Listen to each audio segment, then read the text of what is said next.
नमस्कार दोस्तों, स्वागत है आपका बीआरएच फैक्ट में। तो दोस्तों, हमारी भारतीय सेना के साथ साथ पैरामिलिट्री फोर्स, पुलिस फोर्स और सिक्योरिटी फोर्स के बीच छोटे हथियारों की मांग को देखते हुए armament research and development establishment यानी कि ARDE ने हैदराबाद बेस्ड दीप आर्म इंडिया प्राइवेट लिमिटेड ने एक स्वदेशी असॉल्ट राइफल को विकसित किया है और जिसका नाम है उग्रम यानी कि भयंकर। तो जैसा कि आप DRDO के बारे में तो जानते ही होंगे कि वह क्या काम करती है, इसी तरह ARDE यानी कि armament research and development establishment ये क्या काम करती है इसकी भी आपको जानकारी दे देते हैं ताकि आपको पूरी खबर की क्लैरिटी हो जाए। दोस्तों, इस एस्टेब्लिशमेंट का मेन काम है डिफेंस सर्विस के लिए पारंपरिक हथियारों के क्षेत्र में रिसर्च, डिजाइन एंड डेवलपमेंट करना। ARDE के पास छोटे हथियार, artillery guns, rocket system, air delivered immunisation और वारहेड को विकास करने के क्षेत्र में एक्सपर्ट है। इस एस्टेब्लिशमेंट ने हथियारों और आर्टिलरी के डिजाइन और विकास के लिए एडवांस इंफ्रास्ट्रक्चर फैसिलिटीज और इंपॉर्टेंट टेक्नोलॉजीज को स्थापित किया है। तो आपको थोड़ी सी क्लैरिटी हो गई होगी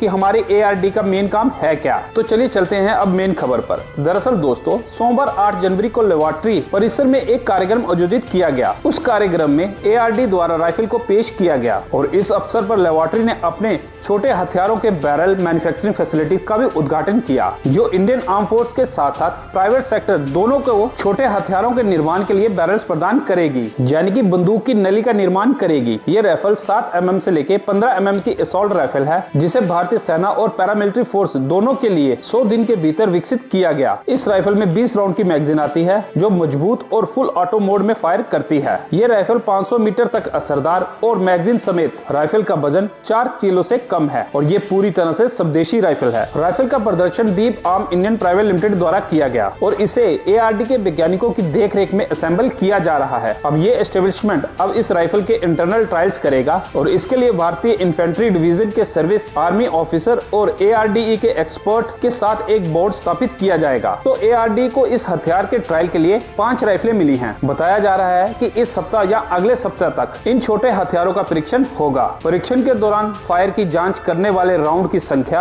ऑफ द टारगेट, डायमेंशन और गोली के प्रभाव की जांच की जाएगी। परीक्षणों के दौरान एक हाई एटीट्यूड टेस्ट भी कंडक्ट किया जाएगा। तो कंपनी का दावा है कि ये प्रोडक्ट पूरी तरह से भारतीय लोगों द्वारा भारत में ही डिजाइन और विकसित किया गया है और इसलिए ये 100% स्वदेशी हथियार है। दोस्तों, देखा जाए तो छोटे हथियारों की भारी कमी है, खासकर उन हथियारों की जो भारत इंपोर्ट करता रहा है। कंपनी का कहना है कि छोटे हथियारों के निर्माण में ये एक बड़ी अपॉर्चुनिटी लेके आया है और हमने भारतीय सुरक्षा बलों की मांग को पूरा करने के लिए इस हथियार को विकसित किया है और ये दुनिया का सबसे पहला तेजी से विकसित हथियार है। तो इसके पूरे टेस्ट होने के बाद अंत में इसके परिणाम देखने के बाद इसकी खरीद की प्रक्रिया शुरू की जाएगी। दोस्तों, अगर आप ये जानना चाहते हैं कि हमारी भारतीय सेना फिलहाल अभी कौन सी राइफल और मशीन गन का इस्तेमाल कर रही है, तो इसके लिए मैं एक वीडियो ऑलरेडी बना चुका हूं, आप उसे भी देख सकते हैं। तो ये तो हो गई हमारी स्वदेशी असॉल्ट राइफल की बात। अब बढ़ते हैं अगली खबर पर। दरअसल भारतीय हथियारों की डिमांड दिन प्रतिदिन बढ़ती जा रही है और इन हथियारों को खरीदने वाले देश Latin America,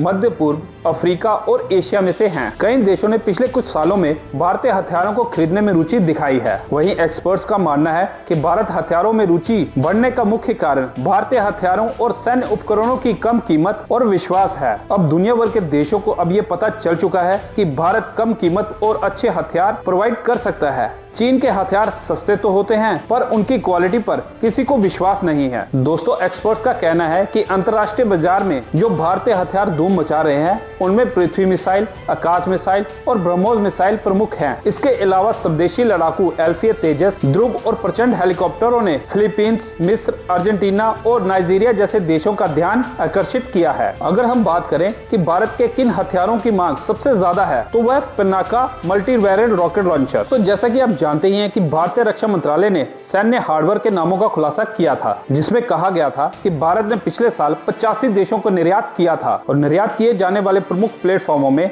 Donear 228, 155 mm advance towed artillery gun, BrahMos missile, Akash missile system, radar, simulator, mines protected vehicles, Pinaka rocket, गोला बारूद, थर्मल इमेजिंग और बहुत सारे छोटे मोटे हथियार हैं। और दोस्तों, इसके साथ मैं आपको बता दूं कि भारत ने 2024 के लिए क्या खास लक्ष्य बनाया है। भारत ने 2024 में 20,000 करोड़ यानी कि 2.4 बिलियन अमेरिकी डॉलर मूल्य के सैन्य वस्तुओं के निर्यात का लक्ष्य रखा है। अगर ये लक्ष्य हासिल हुआ तो पिछले फाइनेंशियल ईयर की तुलना में भारत के रक्षा उत्पादनों के निर्यात में काफी बड़ी छलांग होगी। तो देश के रक्षा मंत्रालय के अनुसार पिछले फाइनेंशियल ईयर में भारत का रक्षा निर्यात बढ़कर 1.9 बिलियन अमेरिकी डॉलर के सबसे उच्च स्तर पर पहुंच गया था। तो आखिरकार ऐसा हो क्यों रहा है? क्योंकि इसके पीछे भी कारण है, क्योंकि भारतीय सैन्य हार्डवेयर अलग अलग देशों की सेनाओं के साथ आसानी से तालमेल बिठा लेते हैं और एक्सपर्ट्स का मानना है कि भारत अपने हथियारों को ऐसे बनाता है कि उसका इस्तेमाल रेगिस्तान, ग्लेशियर और पहाड़ी क्षेत्रों में बड़ी आसानी से किया जा सकता है। इसलिए भारत से हथियार लेने के लिए